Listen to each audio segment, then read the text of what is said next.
Decíamos el otro día que cuando nos encontramos con el problema de que tenemos que resolver una situación cognitivamente compleja y estamos sobre todo en un escenario de pocos recursos y muchas demandas, solíamos coger algún atajo.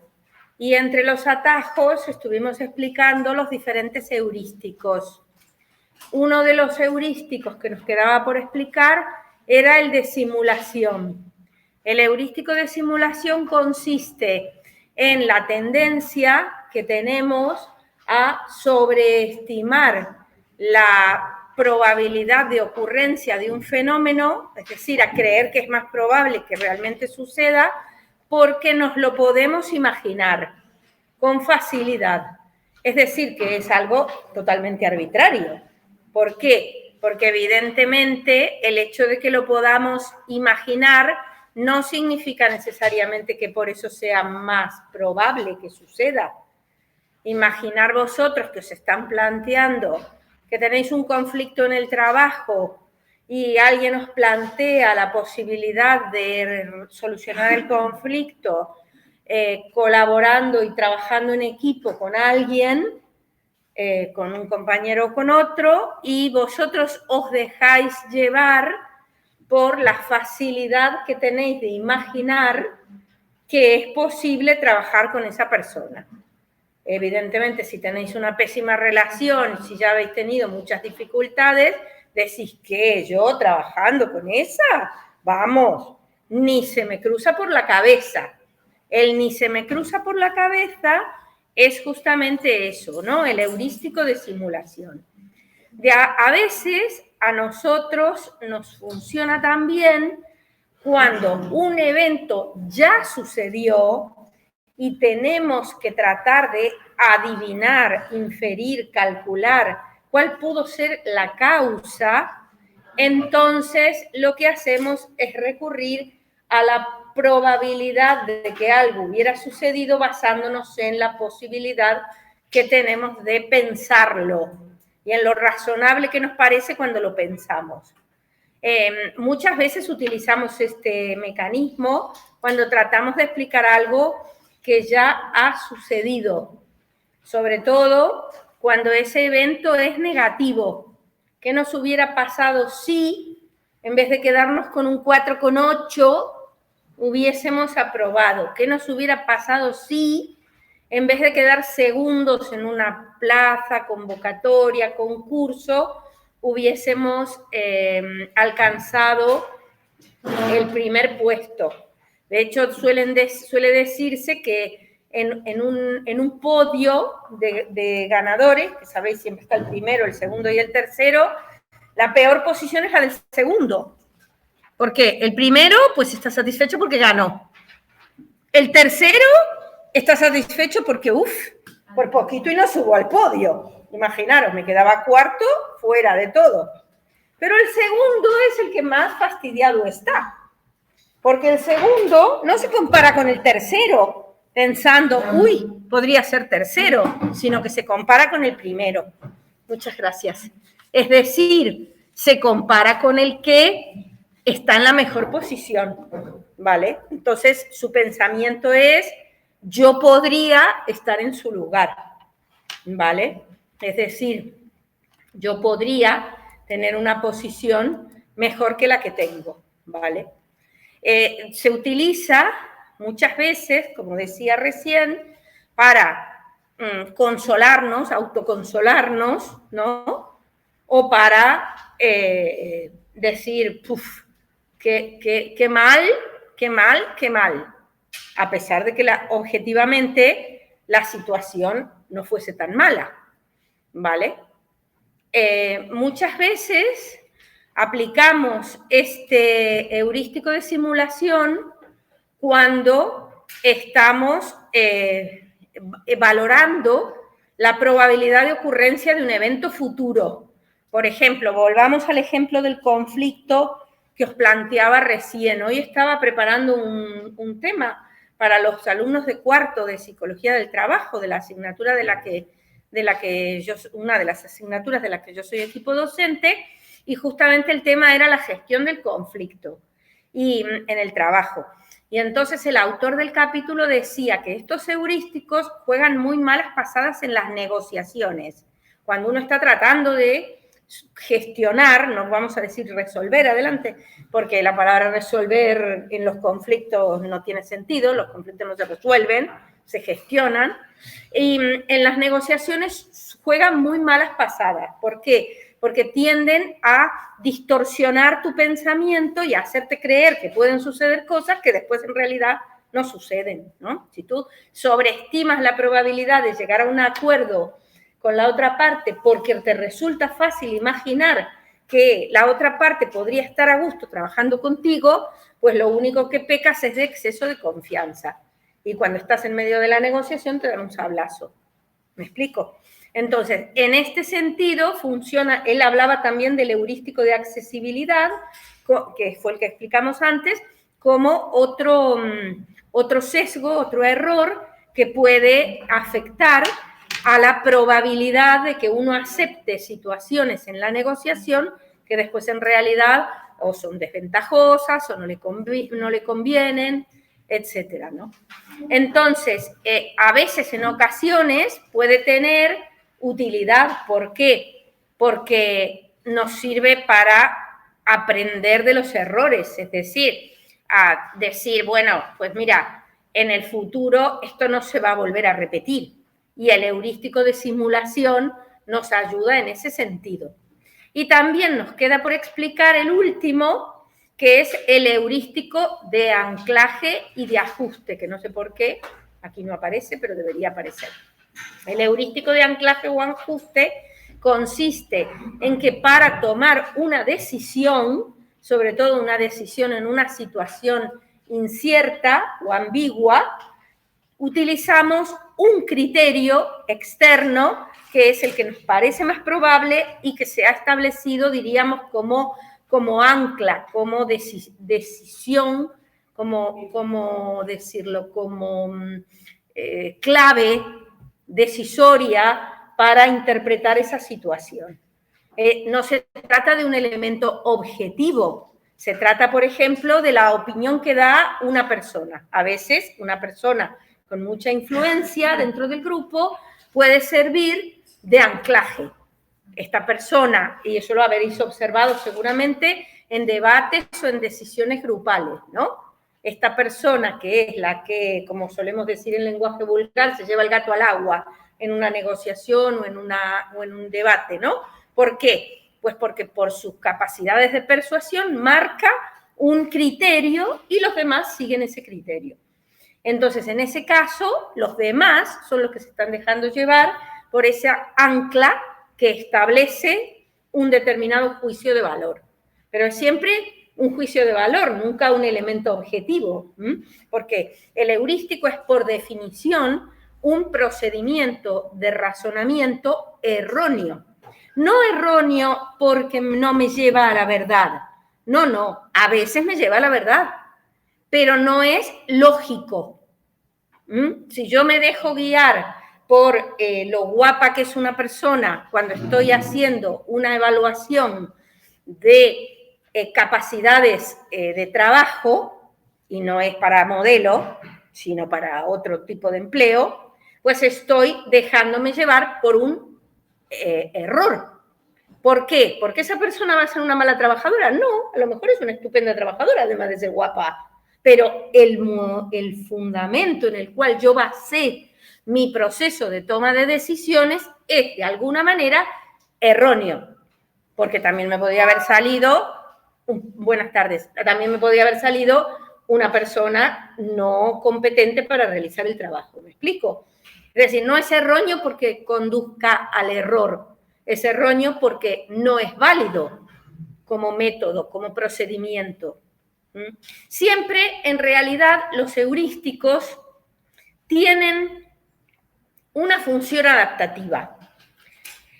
En parte lo explicamos el otro día, porque dijimos, dado que hay una gran sobrecarga cognitiva y tenemos una gran cantidad de respuestas que dar en poco tiempo y de manera eficiente, no podemos hacer un procesamiento exhaustivo, por consiguiente, nos basamos en un atajo. En ese sentido, son adaptativos. Son adaptativos porque, en nuestra experiencia, muchas veces conducen a la verdad. Por ejemplo, dejarse llevar por el argumento de autoridad, porque si lo dijo fulanito es que tiene que ser verdad, y ese fulanito tiene su autoridad basada en X razones, eso es un heurístico. ¿Nos lleva siempre a la verdad? No, hay ocasiones en que no nos lleva a la verdad, al contrario, nos lleva al error. Pero a nosotros muchas veces nos han funcionado. Entonces lo hemos internalizado como un procedimiento eficiente para resolver los problemas. Cuando es algo en lo que no soy experto, en lo que no puedo hacer un juicio o un análisis detallado, pues me dejo llevar por lo que dicen los expertos. Es como cuando te hacen un diagnóstico médico. ¿Sí? Ayer acompañé a una persona al médico. Y claro, el médico tenía que valorar a partir de una analítica si tiene cáncer o no tiene cáncer. O sea, no estamos hablando de una chorrada, ¿eh? Hablando de una cosa seria. Si piensa que es posible que tenga cáncer, tendrá que hacer una serie de pruebas. No lo va a decidir solamente por la analítica. Pero la analítica le estaba dando pautas de que le habían salido altos los marcadores tumorales, con lo cual, ojo, si no es cáncer, se le parecerá bastante, o será alguna patología. Pues una cosa muy llamativa para mí misma fue el hecho de la confianza que transmitía el médico. ¿Por qué? Porque ya nos habían dicho, bueno, es un señor mayor que está jubilado, está trabajando en la práctica privada, pero fue jefe de urología del hospital de Leganés. Y cuando le vimos, un señor mayor, pero muy activo, hablando con absoluta seguridad, con un enorme conocimiento en apariencia de lo que estaba juzgando, no sé, yo no soy urólogo, pues nos fuimos muy tranquilos.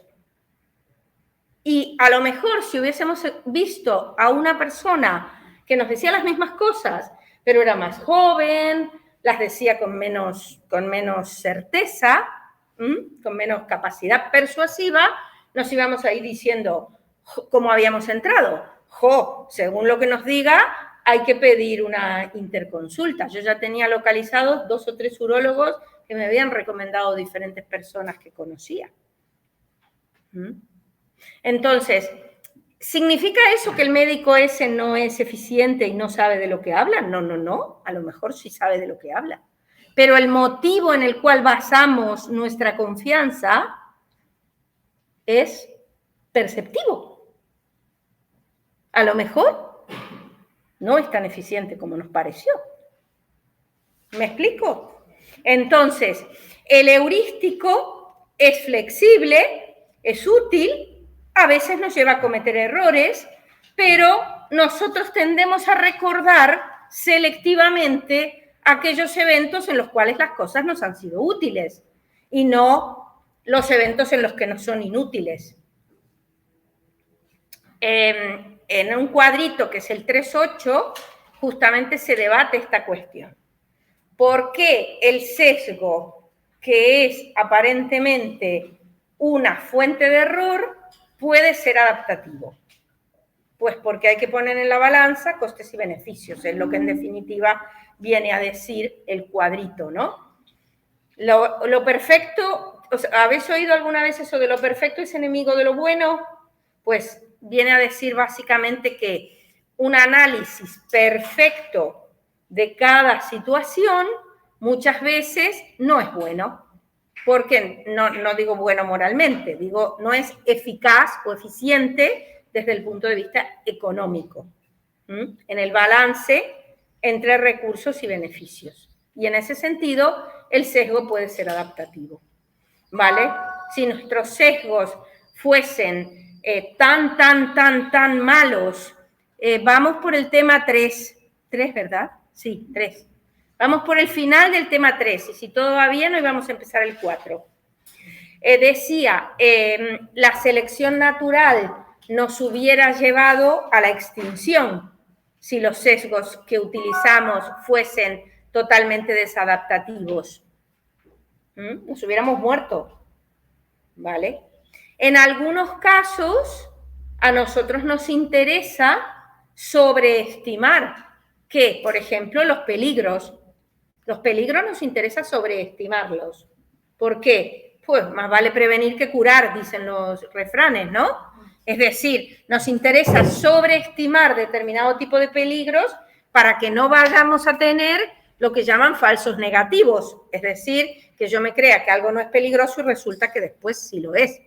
Es preferible tener falsos positivos en algunos aspectos, creer que algo va a ser peligroso y que luego resulte no serlo, ¿no? En ese caso, un falso positivo es menos dañino que un falso negativo, porque el falso negativo me puede costar la vida, ¿sí? Entonces, la mayor parte de las veces el heurístico funciona, ¿vale? Pero el heurístico además es flexible en el sentido de que en función de las necesidades de cada grupo o subgrupo, y eso es lo que intenta explicar aquí respecto a los hombres y a las mujeres en las situaciones de cortejo, significan esas situaciones. Es decir, el heurístico se adapta a los intereses de cada uno de los grupos en las diferentes situaciones. Y evidentemente los intereses de los varones no necesariamente son los mismos que los de las mujeres. Eso lo explica la psicobiología muy bien, porque en la psicobiología queda claro que el sexo que más invierte es el femenino en prácticamente todas las especies. Son muy pocas las especies en las cuales el macho invierte en la prole más que la hembra. En general, a la hembra le supone más tiempo, más coste biológico y más coste físico el sacar adelante la prole. Por lo tanto, la hembra está interesada en que la prole salga adelante. Y por consiguiente, ¿qué tiene que elegir? Tiene que elegir un macho que le garantice la supervivencia de la prole. Es decir, un macho que pueda aportar recursos para que el grupo, el clan, la tribu, la manada, lo que sea, sobreviva y tenga elementos para que las crías lleguen a ser adultas y a poder valerse por sí mismas. El tiempo que eso significa en cada especie, ¿vale? En la nuestra puede significar 30 años. Sí, y no ando muy lejos, ¿eh? No estoy muy alejada, me parece. En otras menos. O 40, sí, dependiendo. No me lo pongas así, que a mí todavía me queda uno de 25. En cualquier caso, en cambio, el macho está interesado, biológicamente hablando, en acceder al mayor número de hembras posibles. ¿Por qué? Porque la finalidad del macho es desperdigar la semilla. Por consiguiente, cuantas más hembras, mejor. Y además, ¿en qué otra cosa está interesado? Está muy bien explicado en un capítulo que este año no sale como práctica, como un capítulo empírico, no lo han puesto, que es el de las diferencias sexuales en los celos, pero que os invito a leerlo cuando estéis aburridas estudiando o aburridos estudiando, que es el capítulo que explica por qué a los hombres les preocupa más la fidelidad sexual de las hembras que la fidelidad emocional. Y a las hembras, en cambio, les interesa más la fidelidad emocional del macho que la fidelidad sexual, ¿vale? Entonces, los sesgos van en función de los objetivos de cada cual. En ese sentido, los sesgos son flexibles, ¿vale? Algunos autores se han planteado si los sesgos son en realidad una interpretación occidental de los procesos cognitivos. Y si no podría ser que los colectivistas tuviesen visiones más, diríamos, benévolas respecto al resto de sus congéneres humanos, miembros de su clan, de su tribu, de su grupo. En cambio, los occidentales, más individualistas, con una fuerte tendencia a creernos mejores que los demás, también tendríamos sesgos, que ya explicaremos en otro momento nuevamente, que se denominan de optimismo ilusorio o de ilusión de invulnerabilidad. De optimismo ilusorio porque creemos que es más probable que nos pase a nosotros algo bueno que al resto de la mayoría, por eso compramos lotería. Si no, no compraríamos lotería, porque estadísticamente hablando hay la más probabilidad que se nos caiga un avión en la cabeza cuando vamos a aparcar el coche que saquemos la lotería. Y sin embargo la gente va y compra los décimos de lotería. O la ilusión de invulnerabilidad, que es la creencia de que tenemos menos probabilidad de que nos suceda algo malo a nosotros que al resto de las personas, ¿vale? Que a las personas semejantes a nosotros. Y en este sentido, los autores sostienen que probablemente haya una cierta variabilidad cultural en los propios sesgos, ¿no? El sesgo nos lleva a reflexionar sobre lo que llamamos procesos automáticos en cognición social, procesos automáticos y procesos controlados. Los procesos automáticos son procesos con una gran economía de recursos. Son procesos que hemos desarrollado y perfeccionado tanto que podemos realizarlos sin casi tener que ser conscientes de que los estamos realizando. Es aquello que os contaba el primer día, ¿no? Que mi hijo Manuel, cuando yo llevaba tiempo volviendo a conducir, un día me dice, mamá, has subido un nivel. Yo digo, ¿por qué he subido un nivel? Porque hoy has encendido la radio. Claro, es que cuando estás volviendo a conducir o empezando a conducir realmente no en la autoescuela, ¿no? Que eso no es conducir en la calle, al principio ni coges el teléfono, ni se te ocurre coger el teléfono y te distraen.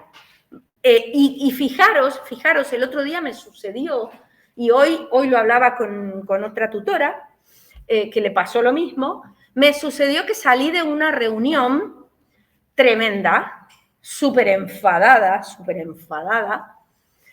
llamé por teléfono, me tenía que venir de la facultad a mi casa, camino que he hecho miles de veces, que puedo hacer, creo yo, con los ojos cerrados. Pues me fui a Boadilla del Monte. ¿Por qué? Porque en vez de coger la salida que correspondía, iba hablando por teléfono con una persona a la que llamé inmediatamente al salir para contarle lo que había pasado, súper cabreada, y me despisté. Y cogí otra salida y cuando quise dar cuenta, estaba en el Quinto Pimiento, buscando cómo salirme de la autovía para poder volver para atrás. Eso es un proceso automático interferido por una situación de estrés.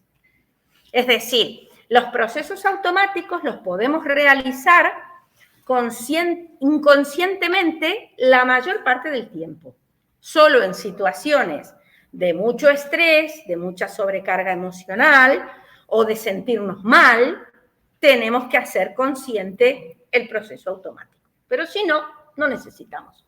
Tanto es así que nos puede pasar que nos subimos al coche para hacer un recorrido que hacemos habitualmente y podemos ponernos a hablar por teléfono, estar atentos a la conversación telefónica y cuando queremos acordar ya hemos llegado.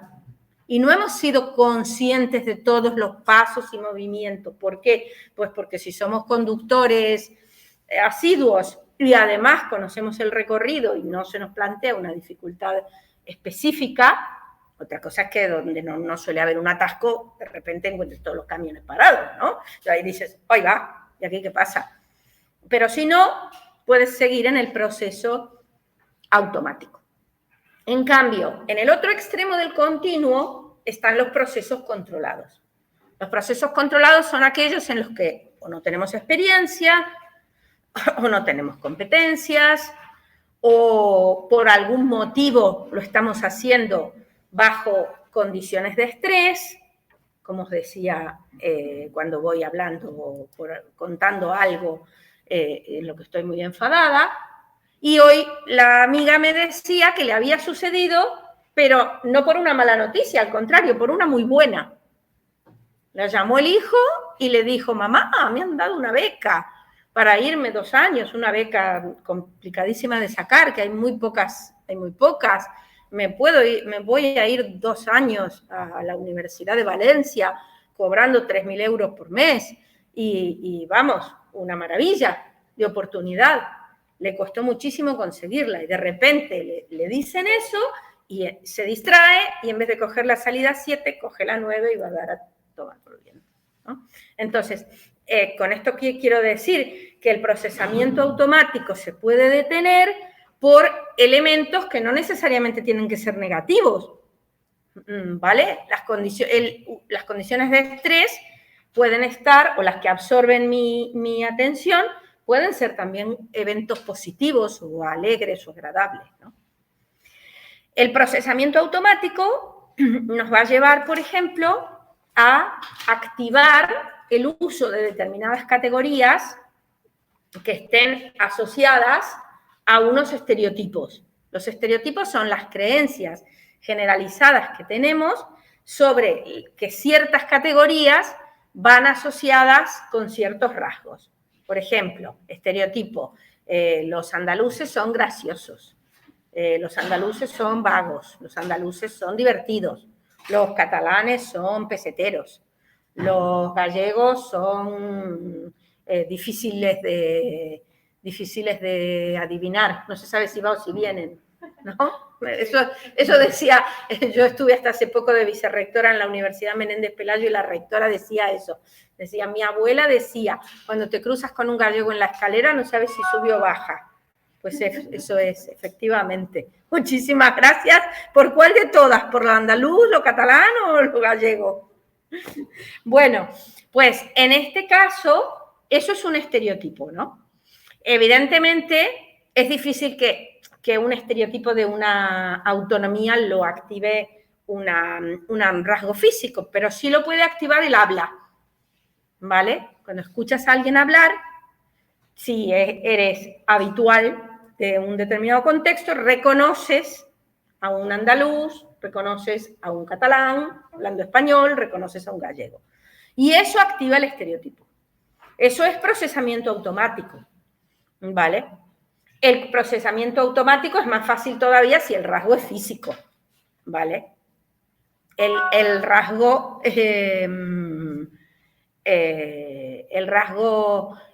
físico y el género, además, sirven para activar las categorías y, por lo tanto, las supuestas etiquetas asociadas a la categoría, ¿vale? Por ejemplo, supuesta mayor o menor capacidad de las personas para realizar determinadas tareas, ¿no? Eso de, tenía que ser mujer cuando vas por la carretera, ¿no? Tía tenía que ser. Pues eso es activación del estereotipo, ¿no?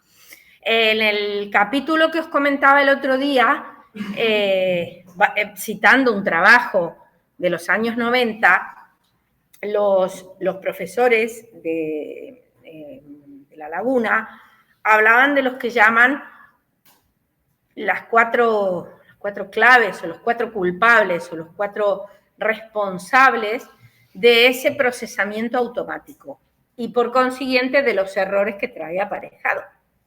¿Ah? Los procesamientos automáticos no son conscientes, no son intencionales, no son controlados y cuando son automáticos la mayor parte de las veces son eficaces. Por lo menos son eficaces en términos de coste-beneficio. Entonces volvemos a lo que decía antes. No son eficaces porque siempre lleven a la verdad. No. no son eficaces. Ya veis, ejemplo, voy a dar a Boadilla del Monte, en vez de venir a Griñón. Pero son eficaces, ¿por qué? Porque la mayor parte de las veces no tengo que invertir una gran cantidad de recursos para poder conducir y llegar a casa. Cuando conozco el camino, cuando lo he hecho muchas veces, cuando lo hago sin especial dificultad, ¿vale? Mientras que, en cambio, el pensamiento controlado es necesariamente consciente, es intencional y tiene eficacia, sí, pero consume una gran cantidad de recursos, ¿vale? Esto ha supuesto una especie de crisis que se produce en la cognición social cuando nos vemos obligados a admitir que no todo nuestro pensamiento racional es tan racional como nos gustaría, ¿vale? Es decir, que hay una especie de continuo en el cual oscilamos en función de muchas variables. Por ejemplo, un ejemplo como ponía antes, con los errores al coger la ruta, en función del estado de ánimo.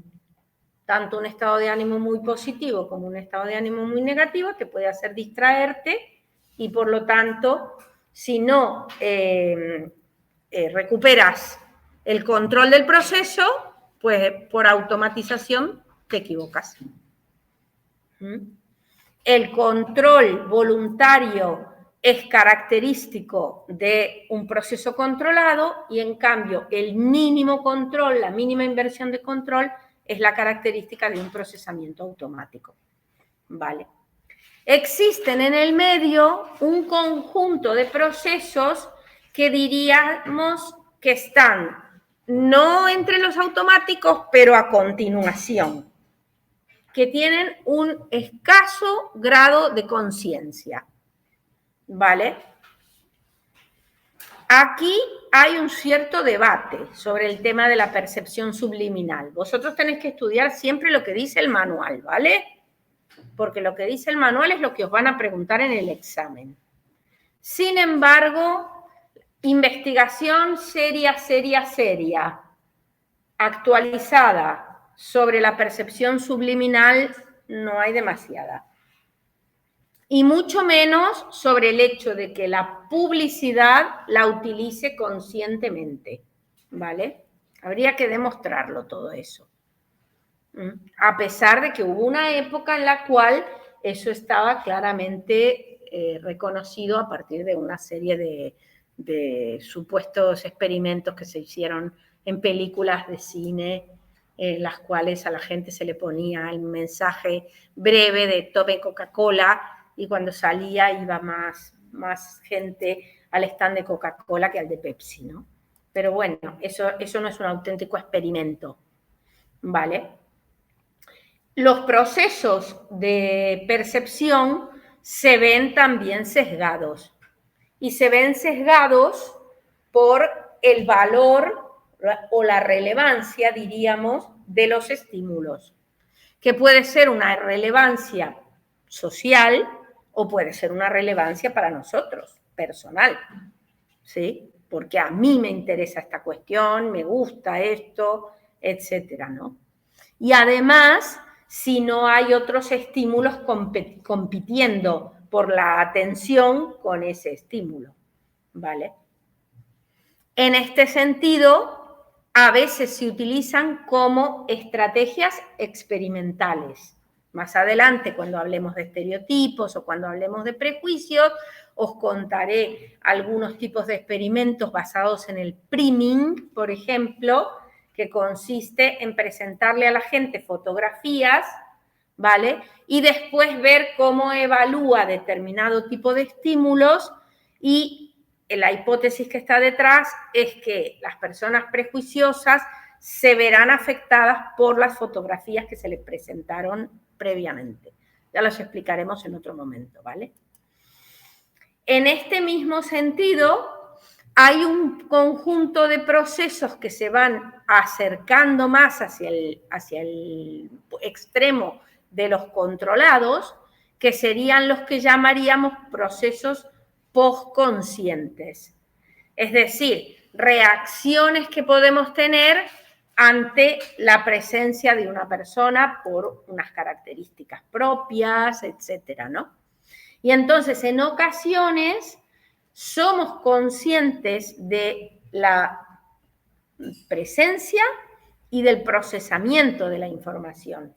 Lo que pasa es que a veces no somos conscientes de cuánto nos influye a la hora de tomar decisiones. Por ejemplo, Forgas ha estudiado mucho la influencia del estado de ánimo en la información que se almacena y la información que se recupera. Mejor dicho, en cómo se almacena y se recupera la información. Si se almacena y se recupera mejor la información que ha estado teñida de una emoción positiva o de una emoción negativa. Por lo general, la que ha estado teñida de una emoción negativa. ¿Por qué? Pues porque lo negativo tiene un mayor valor amenazante para nosotros y es más adaptativo recordar lo negativo que lo positivo.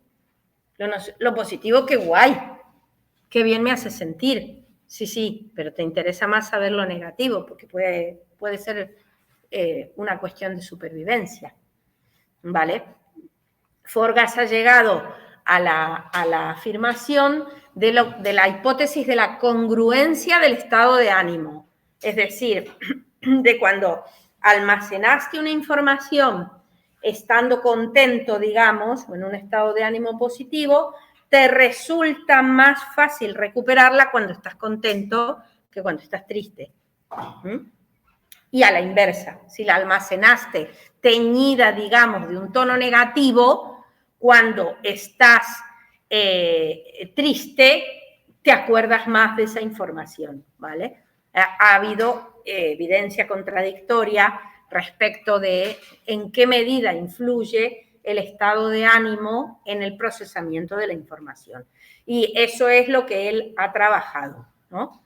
Ha inducido estados de ánimo positivos y negativos en las personas, mostrándole fotos bonitas y fotos tristes, fotos que produjeran estados de ánimo positivos y fotos que produjeran estados de ánimo negativos, y después evaluaba la disposición o no es disposición, la palabra que busco es la tendencia de la gente a querer ayudar o a querer colaborar o a querer participar en un evento positivo.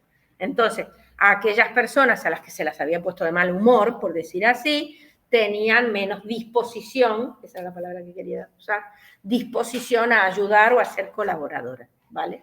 Mientras que las que habían sido expuestas a un evento positivo estaban más dispuestas a colaborar, ¿vale?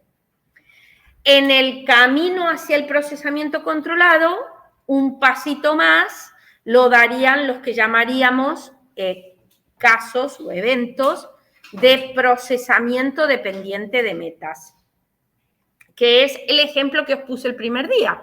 ¿Os acordáis que os conté aquel evento, aquel experimento en el cual se le decía a la gente, presta atención a las características que vas a ver en el vídeo de la chica que se está vistiendo? Y se les daban diferentes tipos de metas. A unos se les decía, vas a ver una camarera, y a otros se les decía, vas a ver una abogada. Bueno, pues efectivamente, eso es procesamiento dependiente de metas. Te dicen, presta atención a esto que vas a ver X. Esa es tu meta. Entonces, ¿qué vas a ver? Eso. Hay un vídeo en internet, en YouTube, que se utiliza también, lo ponen alguna vez en las asignaturas de psicología de la atención. Yo alguna vez lo he puesto en alguna clase. Exacto, el del gorila, ese es. Sí. Es un evento en el cual te dicen que hay unos jugadores de baloncesto de dos equipos, unos tienen camisetas negras y otros blancas, o unos tienen camisetas negras y otras rojas, y tú tienes que están todos dando vuelta alrededor del escenario, y tú tienes que contar cuántas veces toca la pelota el grupo rojo, por ejemplo. Estás todo el tiempo mirando eso, y en el medio del grupo, entre toda la gente, se atraviesa un tío disfrazado de gorila, entero, de cabeza a los pies, disfrazado de gorila. Y cuando pasaron los minutos, te preguntan, ¿cuántos pases ha dado el equipo rojo? 20, 30, 15. Estupendo. ¿Y viste al gorila? ¿Qué gorila? ¿De qué me estás hablando? Si no lo sabes, ahora ya está muy, muy conocido, como podéis ver, pues si no, claro, al gorila no le ves. ¿Por qué? Porque eso es procesamiento dependiente de metas. Tú estás mirando lo que estás mirando, ¿vale? No estás mirando. El pensamiento es consciente, aunque después el proceso se te descontrola. ¿Por qué? Porque si fuese consciente verías al gorila. Pero el gorila no lo ves. En muchas ocasiones nosotros nos encontramos en procesos que se desencadenan conscientemente, pero que luego nos resultan muy difíciles de frenar, de detener. Por ejemplo, la rumiación. Rumiar es cuando uno se queda, ¿vale? O, por ejemplo, reviviendo una discusión, un fracaso, un proceso por el cual las cosas no te salieron bien y te quedas pensando y pensando qué debería haber hecho, qué podría haber hecho, en qué me equivoqué, qué le debería decir que no le dije, qué le debería haber dicho, qué le debería haber respondido cuando me dijo esto y no estuve lo bastante rápida en responderle. Todo eso es un procesamiento dependiente de una meta, es decir, la rumiación tiene objetivos diríamos, restablecer o reestructurar el sentido de la situación. Pero lo que pasa es que es eficaz hasta cierto punto. En un determinado momento se transforma en una manera ineficaz de mantenerte envenenado con un evento. Y algo semejante sucede cuando lo cuentas. Si te pasa algo malo y durante los siguientes 4 días, cada uno que te llama, le vuelves a contar toda la historia entera, con todo lujo de detalles, reviviéndola de vuelta, eso mantiene activo y vivo el dolor y el sufrimiento, ¿no? Y la rumiación tiene algo de eso. Es decir, permite mantener elevado el estrés durante un periodo en el cual a lo mejor el estrés naturalmente hubiera decaído, si no rumiabas. Pero es un pensamiento que resulta muy difícil de detener, sobre todo si estás habituado y si hay unas ciertas características que te llevan a ello. Entonces, es muy difícil detener ese procesamiento que empieza siendo con un objetivo, pero que se vuelve incontrolado. Y en el polo totalmente opuesto al que empezamos están los procesos controlados, que los procesos controlados son aquellos, como decíamos, que están controlados a lo largo de todo el periodo, desde el inicio hasta el final, ¿vale? Que los solemos utilizar siempre que vayamos a hacer cosas muy importantes, por ejemplo, o tomar decisiones entre alternativas que son muy buenas y muy válidas ambas, y nos cuesta mucho, o por ejemplo, cuando buscamos una solución a un problema complejo, cuando estamos intentando aprender y no hemos pasado a la fase de automatización, lo que os decía antes, ¿no? Aprendizajes complejos que tienen a la vez componentes cognitivos, motores, de control de la ansiedad, ¿vale? Porque aprender a conducir no significa solamente aprender a mover el coche, no, hay que manejar todo un cúmulo de elementos, ¿no? Algunos son cognitivos, otros son motores, otros son perceptivos y otros son emocionales. Entonces, en general, las personas, sobre todo, tienen este tipo de pensamiento en las situaciones de elección o de deliberación, en las cuales tienen que analizar exhaustivamente opciones para decidir algo y sobre todo decidir algo importante, ¿vale? El afecto, como decíamos, y la cognición se interpretaron durante muchísimo tiempo como dos vías paralelas que no se cruzaban nunca. Precisamente en el momento en el que se empieza a cuestionar la absoluta racionalidad de nuestra cognición, es cuando se le empieza a ver cuán contaminada suele estar por el afecto nuestra cognición. Es decir, cuando procesamos la información, cuando la recuperamos y cuando la utilizamos. El afecto influye en el procesamiento de la información. ¿Vale? Y la influencia se da en ambas direcciones.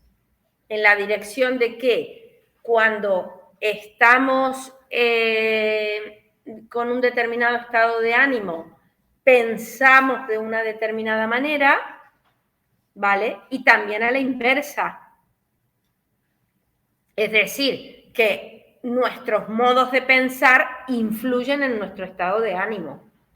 Si tenemos una fuerte tendencia a ver solo lo negativo, evidentemente eso no nos hace sentirnos especialmente felices. ¿Por qué? Ayer me decía alguien, me llegó la noticia de que me habían dado la acreditación a contratada doctora, una cosa para la que había trabajado pues fácil 6 años y estaba tan mal, tan desanimada, que dije, bueno, una cosa menos. Digo, jolín, le decía yo cuando me lo contaba, pero por favor, ¿sabes lo que supone eso? Eso supone que dentro de un año vas a cambiar tu puesto de trabajo y vas a empezar a ganar casi el doble. Has trabajado muchísimo y has sufrido muchísimo para alcanzar eso. Y lo tenías muy difícil. No me digas, simplemente dije, bueno, una cosa menos para hacer. ¿Por qué? Pues porque estabas mal, porque si no lo que tenías que hacer era ir a poner a enfriar una botella de cava. Porque menuda guerra que le has dado a tu pareja, a tu familia y a todos los demás para poder conseguir eso. No te creerás que lo hiciste sola, ¿no? Tuviste que tener el apoyo de otros y la ayuda y demás, ¿no? Entonces, es complejo investigar cómo se influyen mutuamente los estados de ánimo y los procesos cognitivos, ¿vale? Pero lo que está claro es que el estado de ánimo influye sobre las valoraciones que nosotros hacemos de nosotros mismos y de los demás. Y durante mucho tiempo la pregunta era si necesariamente lo que iba a suceder era que iba a haber juicios negativos cuando estuviéramos de mal humor y juicios positivos cuando estuviéramos de buen humor. ¿Y por qué? En general, y estas son las hipótesis de las que hablaba antes, de los efectos de congruencia del estado de ánimo, porque el estado de ánimo influye en cómo percibimos la información y en qué información percibimos. Sí, es verdad, me lo dijisteis el otro día, no tengo el pendrive aquí con el tema, lo subiré, mañana no, el martes lo puedo subir al aula desde casa, ¿vale? Es que el 1 y el 2 no estaban colgados porque no teníamos sesión virtual. Si se me olvida recordármelo, por favor. Pero además el estado de ánimo influye en la recuperación de la información. Es decir, en el hecho de que podamos recuperar hechos pasados en función de si coinciden con lo positivo o si coinciden con lo negativo, como os decía antes, ¿no? Entonces, Forgas en los años 90 planteó lo que llamaba el modelo de infusión del afecto. Según este modelo, se codifica la información mejor cuando es congruente con el estado de ánimo que tengo ahora. Es decir, si ahora estoy contenta, presto atención a lo que es alegre y lo codifico mejor, ¿vale? Y lo voy a utilizar después. Por lo tanto, cuando elaboro un juicio, si estoy de buen humor, pues también voy a elaborar un juicio positivo sobre algo, mientras que si estoy de mal humor voy a tender a elaborar un juicio negativo, ¿vale? Pero más adelante empezó a hablar de la congruencia también en el recuerdo, es decir, en la recuperación de la información, ¿vale? Cuando estamos de buen humor nos acordamos de las cosas positivas, cuando estamos de mal humor nos acordamos de toda la porquería que tenemos guardada en nuestra memoria, ¿vale? De todas las cosas malas que nos han hecho, que nos han sucedido, de los fracasos, etcétera, ¿no? Y no podemos ver lo positivo.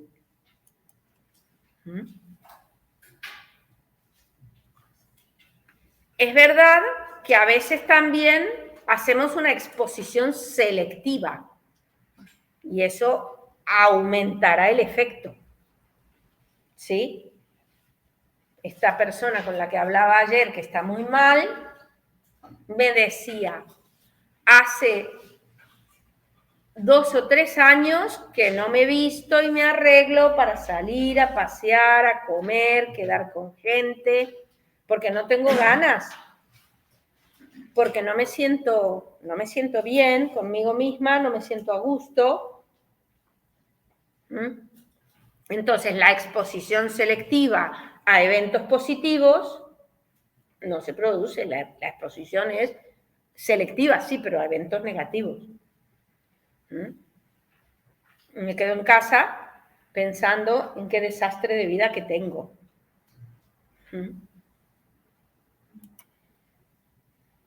Y es cierto que influyen los dos componentes ante las situaciones. El afecto y también la cognición. Es decir, la cognición puede hacer que nos sintamos mejor o peor en las situaciones. Igual que el afecto puede influir sobre la cognición puede influir sobre el afecto. ¿Por qué? Pues, por ejemplo, porque la información que tengamos almacenada tenga connotaciones afectivas. La información que tengamos almacenada sobre una categoría de personas con las cuales hemos tenido alguna mala experiencia, es posible que tenga una connotación negativa. Ya sé que me estáis pensando seguramente, bueno, eso puede ser un prejuicio. Sí, bueno, claro, es verdad, pero no olvidemos que el prejuicio, aunque puede ser injusto, porque muchas veces es una sobregeneralización, se le aplica a todos por igual, puede estar basado en una experiencia mala propia o una experiencia mala vicaria, se dice, es decir, porque he visto que a otro le ha sucedido algo malo con esa categoría de personas, ¿no? Entonces, en ese caso, pues entrarían dentro de esa categoría no solo componentes cognitivos, como decía antes, ¿no? Vago, alegre, trabajador, esos son componentes cognitivos. No, también componentes afectivos, ¿vale? En muchas ocasiones, nosotros intentamos autoconsolarnos generando afectos menos negativos sobre determinadas situaciones, sobre todo cuando tenemos que digerir un fracaso, diciendo desde el principio esto no iba a salir bien, por ejemplo, porque la otra persona no quería. Es una manera de autoconsolarnos de algo que nos ha salido mal.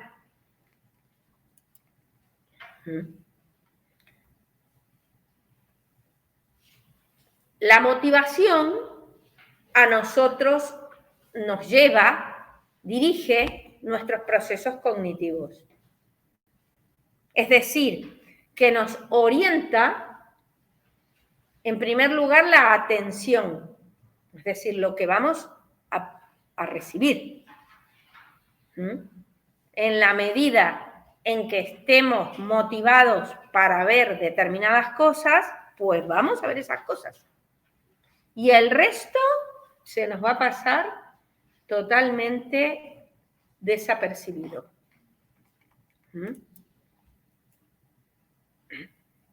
Pero la motivación no solo está presente en la atención, sino que está presente en el resto de las fases del proceso cognitivo, en la codificación de la información, en el almacenamiento, en la recuperación y en el uso posterior. Eso nos lleva a afirmar que nuestra cognición ni es racional ni es objetiva. Es decir, nosotros no conocemos científicamente. No. Nuestra cognición está sesgada y llena de errores. Aún así, más o menos funciona. Si no, no hubiéramos llegado hasta aquí. Pero tenemos que ser conscientes de que esos sesgos están presentes y nos sirven para hacer autocrítica. Es decir, para no creernos que lo que conocemos o creemos conocer es la verdad. Por eso yo digo, la verdad no existe. No quiero decir con eso que la verdad no exista. Lo que quiero decir es que da igual si existe o no existe. Porque si está ahí fuera y existe, y además, ¿qué verdad? La tuya, la mía, la tuya hoy, ahora, a esta hora que estás cansada de haber trabajado todo el día, o la de hoy a la mañana cuando te levantaste, te diste una ducha, te arreglaste, te pintaste para ir a trabajar. O la del domingo cuando estés de buen humor, porque estés con la familia, te lo estés pasando bien. ¿Cuál es la verdad de todas? Es decir, eso también se explica por las diferentes metas situacionales que podemos tener. Nosotros tenemos en determinadas situaciones metas específicas de la situación que guían nuestra cognición de una manera determinada. Kruglansky hablaba de metas de precisión y de metas de dirección, ¿vale? Que hay situaciones en las cuales lo que nos interesa es alejar la probabilidad de error. Esas serían las metas de precisión.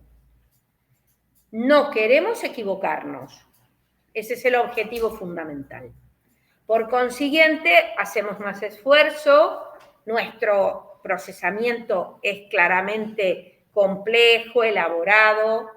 Por ejemplo, tengo que elegir una carrera o tengo que decidir entre dos casas que me voy a comprar. Me voy a hipotecar durante 40 años, más vale que esté decidido. Más vale que esté seguro de lo que voy a hacer, ¿no? Después puede ser que me lamente, pero por lo menos tengo que ser preciso en el proceso cognitivo que me lleve a esa decisión, ¿vale? En cambio, en otros casos, lo que queremos es llegar a una conclusión que sea la mejor para nosotros. Por ejemplo, la que nos haga quedar mejor frente a nosotros mismos. Y a veces eso puede hacer que nos dejemos llevar por un sesgo egoprotector. ¿Qué es un sesgo egoprotector? Es un procesamiento erróneo, pero que tiene un objetivo, que es proteger mi bienestar, mi autoestima, la forma en que me veo a mí misma o la forma en que me ven los demás. ¿vale? Un sesgo egoprotector consiste en sistemáticamente, por ejemplo, echarle la culpa a los demás de las cosas que a uno no le salen bien. ¿Mm? Y los sesgos egoprotectores les funcionan mejor a los chicos que a las chicas. Las mujeres tendemos a hacer atribuciones internas, es decir, hacia adentro, culpándonos del fracaso, y atribuciones externas del éxito. Cuando tenemos que explicar por qué hemos tenido un éxito, solemos decir, ¡ay, tuve suerte! ¡Ay, es que fueron tan majos! Es que me valoraron muy bien. En cambio, los varones suelen hacer a la inversa. Suelen hacer atribuciones internas del éxito. Es que soy 8. Y atribuciones externas del fracaso. Es que no me salió, es que no funcionó la página, es que no salió. No salió. Nunca me voy a olvidar de una persona que conocí que había preparado durante 2 años una oposición. Y se jugaba muchísimo porque no tenía empleo, es decir, si no sacaba bien los resultados de ese examen, se quedaba en el desempleo, sin paro además, que ya se lo había gastado preparando la oposición. Entonces, en aquel tiempo no había WhatsApp. Entonces, cuando recibió los resultados del examen, le mandó un mensajito, un SMS a la familia diciendo, no salió. ¿No salió? ¿Qué quería decir no salió? Quería decir que no se habían publicado las notas. ¡Qué mala suerte! No me salió. ¿No te salió? No, suspendiste, hombre. No me salió. ¿Qué es eso? Claro, los otros ni entendieron. Dijeron, pues habrán postergado la corrección del examen para mañana. Y no lo llamaron. Entonces, cuando después le llamó, dijeron, no, es que como dijiste no salió, no entendimos. No se le ocurrió decir, ojo, me fue mal, suspendí. No, qué mala suerte, no salió bien. ¿Me explico? Eso es un comportamiento protector de la autoestima, porque no te obliga a darte de bruces con el hecho de que no aprobaste. ¿Vale? Muy bien. Bueno, pues vamos entonces al tema 4. A ver. Bueno, me encantan, sí, bueno, en fin. No les pongo nombre, ¿eh? Ya os habéis dado cuenta que no les pongo nombre a los ejemplos, pero podría, ¿eh?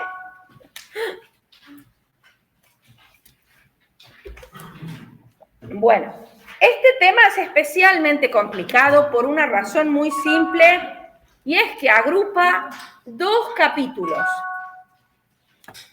¿Vale?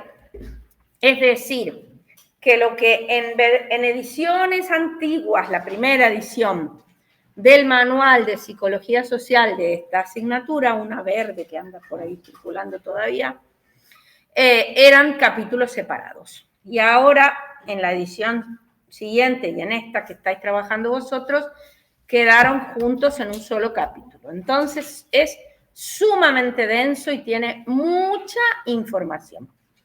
Y otra cosa importante es que además de tener mucha información, tiene varias teorías que son importantes y que es necesario estudiar detenidamente, ¿vale?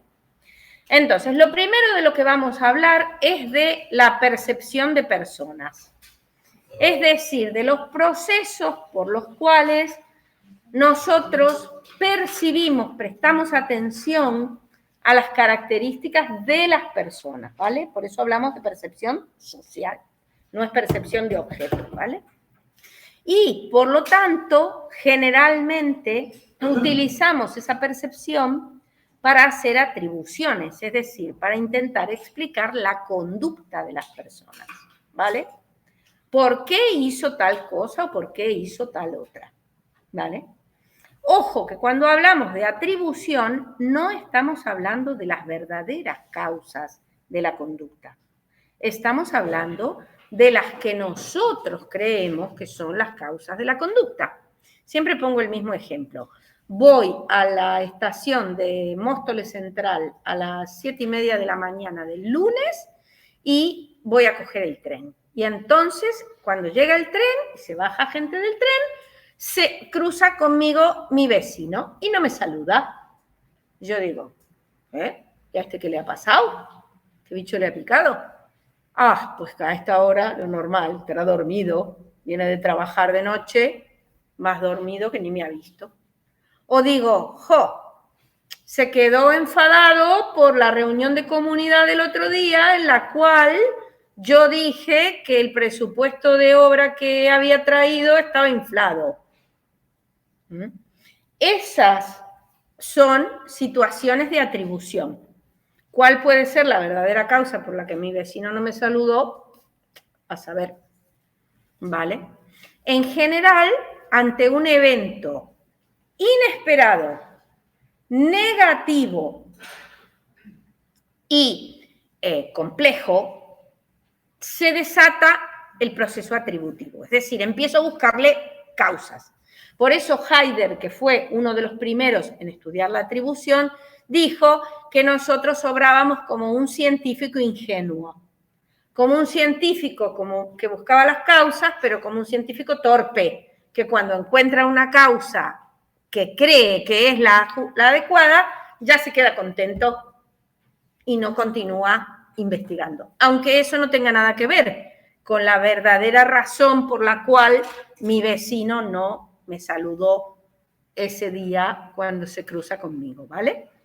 Entonces, cuando nosotros hablamos de percepción social, tenemos que tener presente que de lo que estamos hablando es de en qué información de las otras personas nos vamos a fijar en nuestras interacciones con ellas, ¿vale?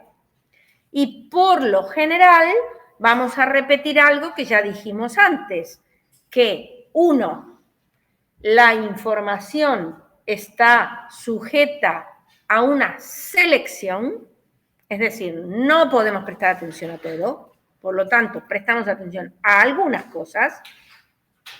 En segundo lugar, muchas veces son las metas del perceptor, las mías, o de la situación o del contexto, las que me llevan a prestar atención a una cosa u a otra, ¿vale? Y además, el hecho de que nosotros esa información la procesamos, es decir, trabajamos con ella, ¿vale?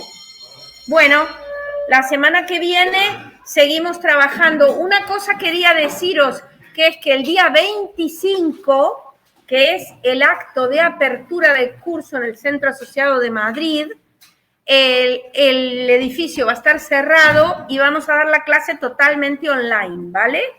Cae jueves, apuntároslo, creo que ya os lo debe haber dicho algún otro tutor o tutora, ¿no? Bueno, pues apuntar eso. Y otra cosa, que hoy nos han enviado mensaje confirmando que efectivamente los exámenes de febrero van a ser presenciales, como fueron toda la vida, aunque nos van a pedir que envalijemos, nos van a pedir a nosotros que envalijemos, envalijar es poner el examen en las plataformas de la UNED, que envalijemos en los dos sistemas, en el sistema para que a vosotros os salga el examen en papel en el aula y en el otro sistema, el de AVEX, por si llegara a pasar alguna cosa muy rara, gracias de que, bueno, volviera a haber un nuevo brote o alguna cosa. Pero que os preparéis para examen presencial totalmente, ¿vale? Por lo tanto, podréis elegir las